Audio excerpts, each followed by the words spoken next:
Hey, this is Dipanwita's world. অনেক দিন পর চলে এলাম তোমাদের সাথে একটা get ready with me video share করার জন্যে।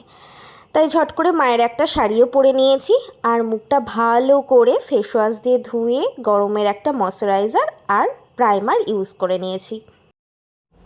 তারপর আমি একটা ফরএভার 52 এর ফাউন্ডেশন নিয়েছি আর একেবারে অল্প পরিমাণে ফাউন্ডেশন নিয়েছি। এই গরমে একেবারেই ভারী বেস মুখের ভালো লাগে না আর নিজেরও কমফোর্টেবল ফিল হয় না, তার জন্য জাস্ট একদম অল্প পরিমাণে নিয়ে গোটা মুখে ভালো করে আমি ফাউন্ডেশনটা দিয়ে ভালো করে ব্লেন্ড করে নিয়েছি।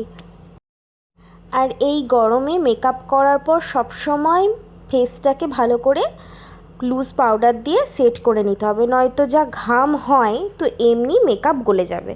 তার জন্য আমি ভালো করে লুজ পাউডার দিয়ে গোটা মুখে ফেসটা সেট করে নিলাম। তারপরে জাস্ট অল্প পরিমাণে একটু কন্ট্রোল করে নিলাম। আজকে আমি ভেবেছিলাম যে কন্ট্রোরটা আজকে আর ইউজ করব না, শুধু ব্লাশটাই ইউজ করব। তো তারপরে ভাবলাম যে না, জাস্ট হালকা করে একটু কন্ট্রোর ইউজ করি। আর আমার ব্লাশ ইউজ করতে খুব ভালো লাগে, তো তার জন্য একটু ভোরে ভোরে ব্লাশ আমি ইউজ করছিলাম।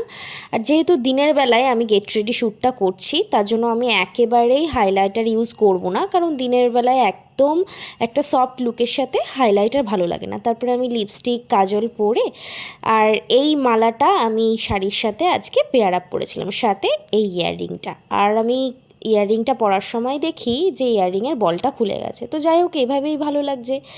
তো এই তো আমার লুক পুরো কমপ্লিট। তো তোমাদের ভালো লাগলে অবশ্যই একটা লাইক কমেন্ট আর আমার ফেসবুক প্রোফাইলটা একটু ফলো করে দিও।